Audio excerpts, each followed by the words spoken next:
Je sais, ça fait une éternité que j'ai pas filmé et que j'ai posté aucune vidéo.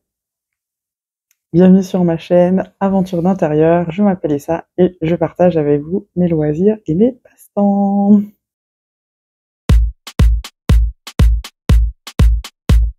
Ce qui me motive à filmer aujourd'hui, c'est qu'il y a pas longtemps, la créatrice de la chaîne Diminou a partagé en fait une vidéo sur son atelier de couture. Et j'ai trop kiffé la vidéo et ça faisait trop longtemps que j'avais envie de savoir dans quelles conditions en fait elle cousait tous ses vêtements. Donc j'étais contente de connaître l'envers du décor et donc l'atelier de Diminou, c'est vraiment l'atelier de la passionnée en couture. Et je me suis dit que je pouvais faire le même type de vidéo, mais du coup pour une personne qui est plutôt dans, on va dire, le début de sa carrière de couturière, si on peut appeler ça une carrière, et qui, voilà, j'aime bien la couture, mais j'ai pas non plus une passion débordante.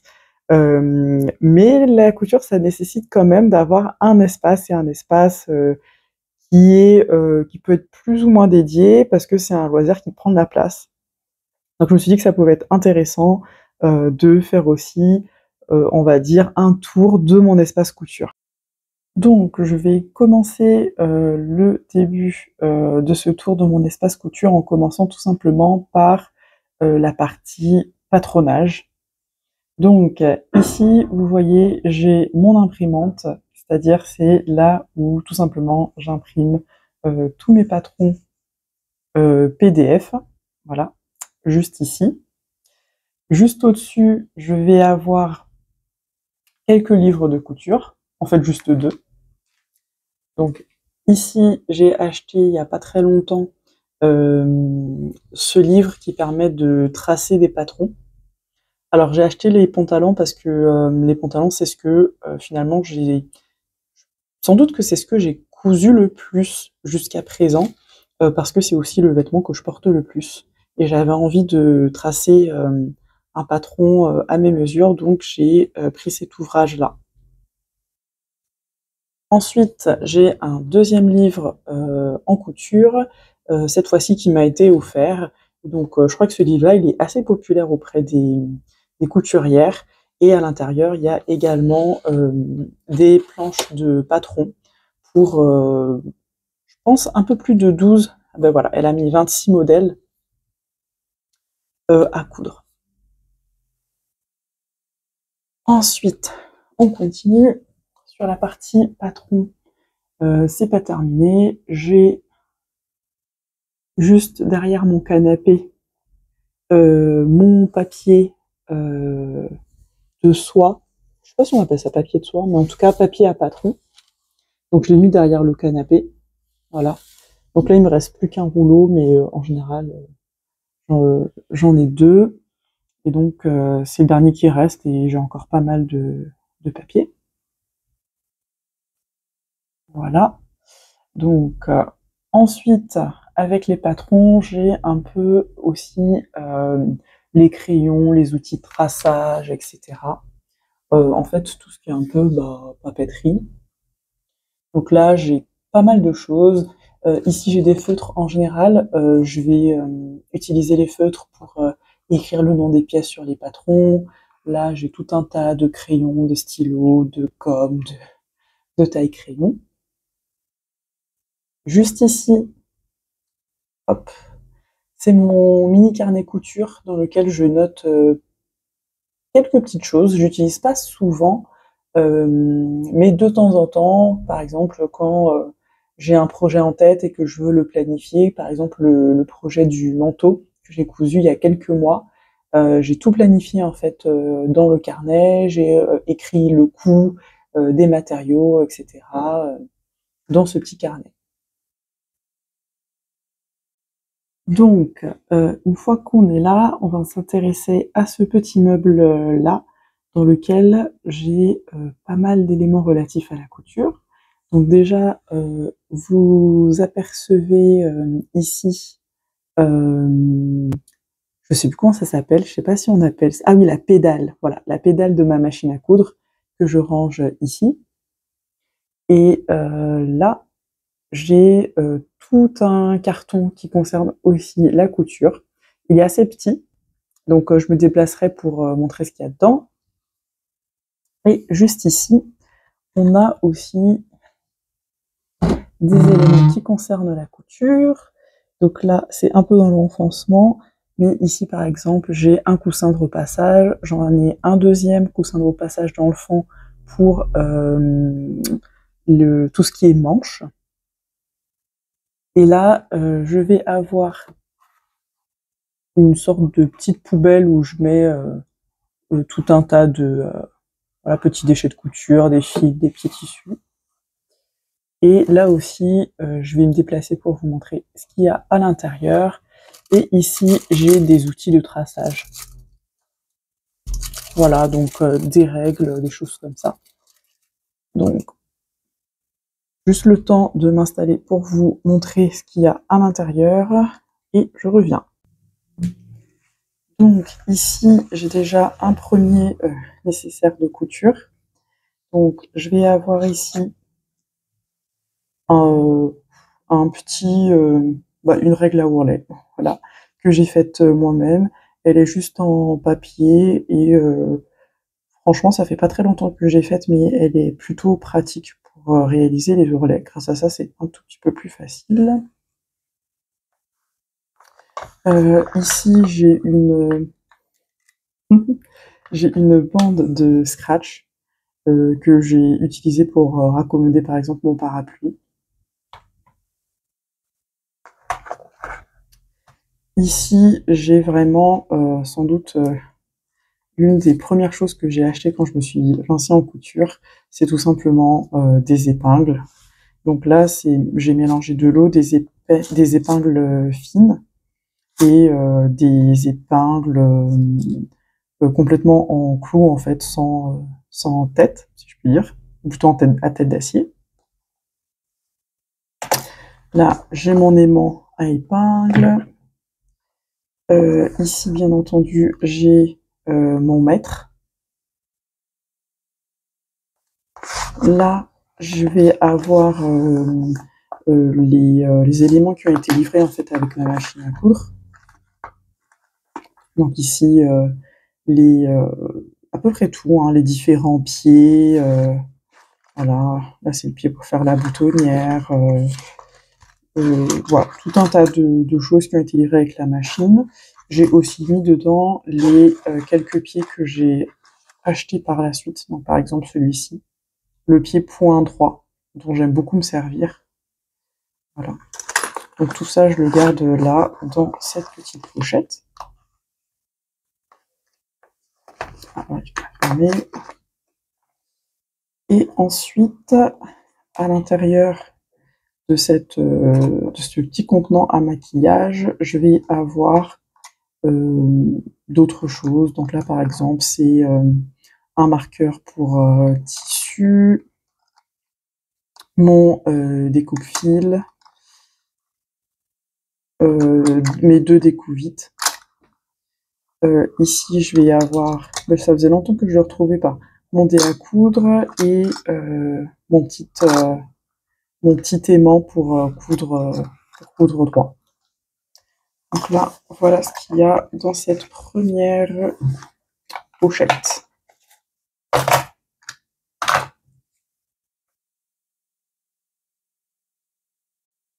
Ensuite, dans cette boîte-là, il y a aussi pas mal de choses. Je vais l'éloigner un petit peu. Donc déjà, il y a mes ciseaux de couture. J'ai qu'une seule paire de ciseaux de couture. L'idée, c'est que comme j'ai un espace qui est réduit, j'ai pas envie d'accumuler énormément de choses et dont je saurais pas où les ranger. J'ai une seule paire de ciseaux. C'est une paire de ciseaux que j'ai achetée à Mondial Tissu. Elle fait bien le job, mais c'est pas ce qu'il y a de plus confortable. Je me souviens que quand j'ai dû découper un lainage, franchement, j'avais quand même mal aux doigts.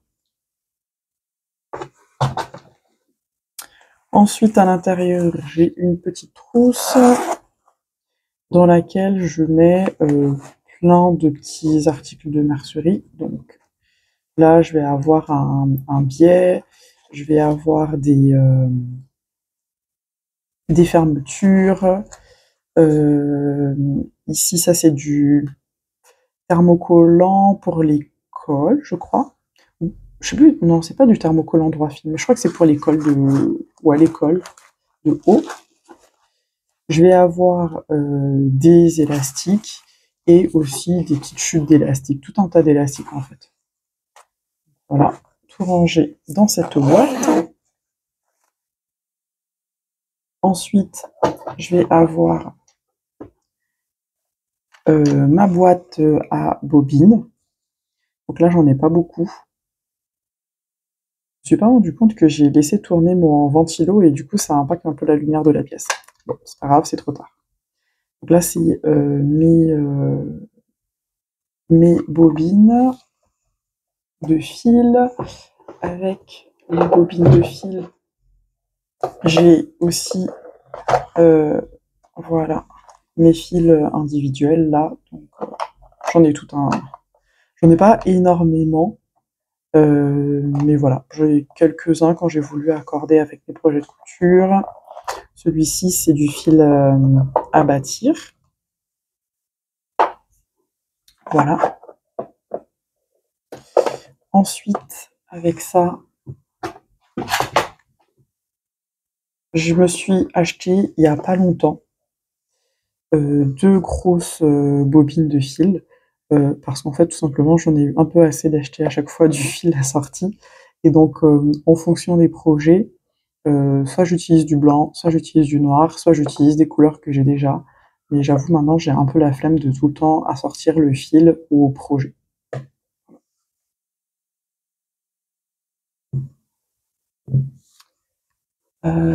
Ensuite, qu'est-ce qu'il me reste là-dedans? Je vais avoir ici mes craies pour tracer. Ici, c'est un petit accessoire pour réaliser du billet soi-même. D'ailleurs, c'est pas super honnêtement. Je l'ai utilisé que 1 ou 2 fois, après j'ai pas tellement recommencé. Un ruban. Et ici, je vais avoir voilà, ici je vais avoir mes aiguilles et des attaches en fait. Mais voilà, mes aiguilles sont là. Et enfin, ici, je vais avoir un sac dans lequel je garde tous mes boutons. J'espère que je vais pas en mettre partout. Mais voilà. J'en ai pas tant que ça en fait. Et des fois, je galère un peu à trouver des boutons assortis pour mes projets. Mais voilà, là c'est un sac où je garde tous mes boutons.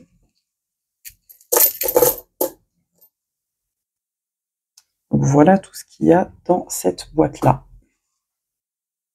Donc on continue. Donc ici, je pense que j'ai plutôt terminé cette partie. C'est vraiment l'espace mercerie et matériel de couture, impression de patron, matériel pour patronage. Et donc ensuite, il y a tout un tas de bazar, hein. Et donc ensuite, on arrive en fait sur mon bureau, qui est long de 2 mètres et sur lequel je réalise mes découpes de patrons et aussi pour décalquer les patrons. Donc c'est hyper confortable. Ce qui est bien avec le bureau, c'est que j'ai mis des roues au niveau des pieds. Du coup, en général, ce que je fais pour découper un patron, c'est que je vais débloquer les roues, je vais mettre en fait le bureau, je vais le décoller du mur en fait, et ça me permet de tourner tout autour du bureau pour faire mon découpage ou décalquer des pièces. Donc ça, c'est trop bien. Et aussi, maintenant, j'ai plus besoin non plus de me mettre par terre pour faire mes découpes. Maintenant, la plupart de mes découpes, je peux toutes les faire à mon bureau, et donc ça, c'est quand même très confortable. En revanche, il y a toujours quelque chose que je fais de temps à autre par terre, des fois j'ai besoin de place pour épingler des pièces qui peuvent être assez volumineuses entre elles. Souvent là, je vais me mettre par terre. Sur le bureau, je vais avoir ici ma machine. Donc vraiment, quand je coupe pas, en général, elle est vraiment positionnée là. Je la déplace pas souvent. Et donc quand j'en ai besoin, en général, je vais prendre ma machine, je vais la mettre de ce côté-là. D'ailleurs, vous voyez qu'il y a une trace ici, mais en général, ouais, je la prends, je vais la mettre de ce côté-là. Je vais pouvoir prendre la pédale ici. Euh, En fonction des besoins, soit je branche ça sur la multiprise, soit je branche ça juste en dessous ici. Et comme ça, je peux travailler. Voilà. Maintenant, on va passer au poste repassage. En fonction de mes humeurs ou de mon envie, je vais avoir deux organisations différentes pour le repassage. Des fois, j'ai pas envie de sortir la grande table à repasser et j'ai envie que tout soit centralisé en fait sur le bureau. Donc ce que je fais, c'est que je décale la machine à coudre de ce côté-là. Je l'installe ici. Ici, je vais installer en fait ma petite planche à repasser. Et là, je vais installer mon fer.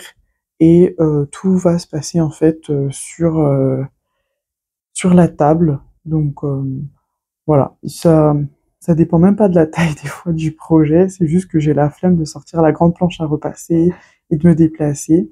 J'installe tout là, et ça m'est même arrivé aussi des fois de mettre ici mon ordinateur portable quand j'ai des instructions en fait qui sont sur des instructions de patronage ou plutôt d'assemblage qui sont sur PC. J'installe mon PC ici et en fait tout se passe sur cet espace-là. Voilà. Mais ça dépend en fait de comment je me sens sur le moment. Il n'y a pas forcément d'organisation particulière. Voilà. Mais c'est plutôt sympa de m'installer comme ça parce que du coup, j'ai plus qu'à glisser sur ma chaise à roulettes pour passer d'un poste à l'autre. Et franchement, c'est hyper pratique en fait. Donc, ça, première façon, on va dire, installation pour le repassage. Sinon, quand je suis pas en mode flemme, je sors la grande table à repasser. Donc du coup, c'est une planche voilà, c'est une planche à repasser classique. Elle est quand même assez grande, assez haute. Je l'installe au niveau de mon entrée. Voilà. Et ici, je vais repasser, tout simplement. Donc, il n'empêche que c'est quand même l'installation que je préfère par rapport à la petite planche, voilà. Et ça me fait me déplacer d'un poste à l'autre. Voilà, quand j'ai beaucoup moins la flemme. Ensuite, quand on remonte un peu, ici j'ai mon porte-manteau. Et ça fait un peu aussi partie de mon espace couture parce que quand j'ai des projets en cours, souvent je vais les accrocher à ce niveau-là. Voilà pour le post-repassage. Ensuite, on arrive sur mon buffet, le buffet de mon salon, donc qui abrite ma télé. Et ici, souvent, c'est un peu un espace attrape-tout. C'est-à-dire que quand je suis en réflexion, en planification d'un projet, en général ici, je vais déposer soit le tissu, laver par exemple, et repasser, en attendant que je commence mon projet, ou soit je vais ici déposer mon tissu déjà découpé, ou alors comme vous le voyez ici, je vais déposer un patron que j'ai déjà découpé, mais je sais que je suis en train de réfléchir dessus, par exemple. Et ben voilà, ça, là ça fait déjà, je pense que ça fait une petite semaine peut-être que c'est comme ça. Et ça va peut-être rester comme ça jusqu'à ce que j'ai fini ma réflexion autour de ce patron-là. Mais la raison pour laquelle je vous emmène ici, c'est que ici, j'ai mon rangement de patrons. Donc là, on est à l'intérieur du placard et ici, vous voyez comment je range mes patrons. Donc rien d'extraordinaire et franchement, ça pourrait être optimisé, mais je m'y attelle pas tant que ça pour le moment.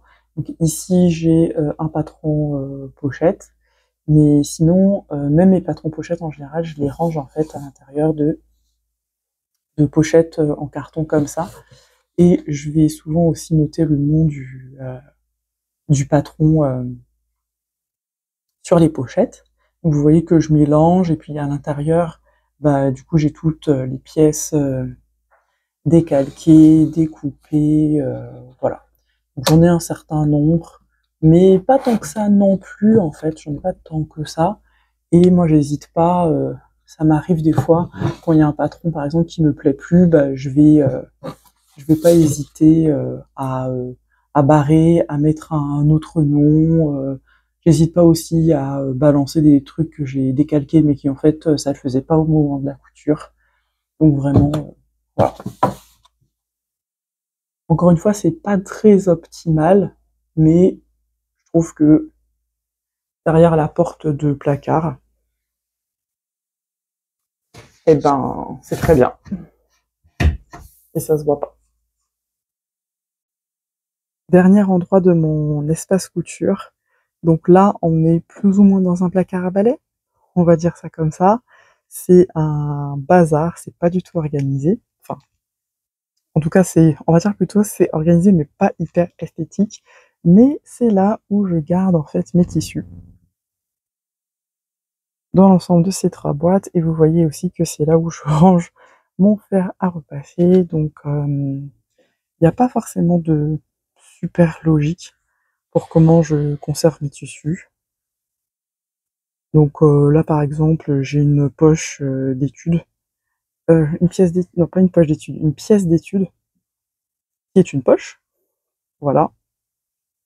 Je suis assez fière de cette poche, mais accessoirement, des fois, je prends cette pièce d'études pour installer, par exemple, des petites pièces thermocollantes, voilà, parce que c'est du coton qui est assez fin.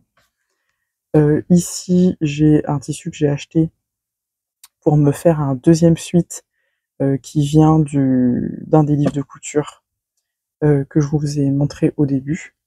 Je sais que je vais le faire, mais comme il fait chaud pour l'instant, ben je vais pas le coudre maintenant, quoi. Et à l'intérieur, j'ai d'autres tissus que j'ai déjà cousus, comme voilà, ce petit coton bleu. Euh, et en général, je couds vraiment beaucoup de coton. Voilà, c'est ce que je préfère parce que je trouve que en termes de transpiration et d'odeur, c'est la meilleure matière. Voilà. Donc ensuite, ici, je sais pas trop. Ah bah là, c'est le thermocollant. Et ici aussi, j'ai quand même pas mal de pagnes. Donc là, c'est un pagne. Ça, c'est pas un pagne, c'est un vêtement que je mets jamais, mais il est joli. Et là, j'ai aussi d'autres pagnes. Par exemple, là, ces deux-là, je les avais achetés en Côte d'Ivoire. Euh, et j'attends le bon projet pour les coudre. Et là, j'ai de la laine du manteau que j'ai cousu il y a quelques mois. Donc en fait, voilà, y a pas spécialement de logique. Et là, j'ai un troisième, une troisième boîte où j'ai encore des tissus. Et en général, ça quand même, c'est des chutes de tissus que j'ai déjà utilisées, qui sont plus ou moins importantes et que je conserve. Et du coup, comme j'ai pas beaucoup d'espace, moi j'hésite pas régulièrement à franchement me débarrasser de mes chutes de tissus parce que bah je peux pas tout garder en fait. Au bout d'un moment, j'ai plus de place dans les boîtes. Donc quand j'ai des bonnes idées, bah, je fais les coussins de repassage. Et puis sinon, quand j'ai pas les bonnes idées, j'hésite pas à me débarrasser du surplus de tissu que je ne peux pas utiliser. Donc voilà pour mon espace couture. J'espère que vous avez apprécié la vidéo et que ça vous a aussi inspiré à faire votre propre espace couture. Donc comme vous pouvez le voir, la couture c'est un loisir qui prend quand même pas mal de temps et pas mal d'espace. Et en fonction de vos besoins, vous pouvez avoir le full atelier ou alors essayer d'optimiser le rangement au maximum. Vraiment, moi, ma philosophie pour mon espace couture, c'était que, quand, j'ai fini de coudre, je veux pas, être, envahie par ce loisir, en fait. J'ai envie de faire comme si, ben, je cousais pas.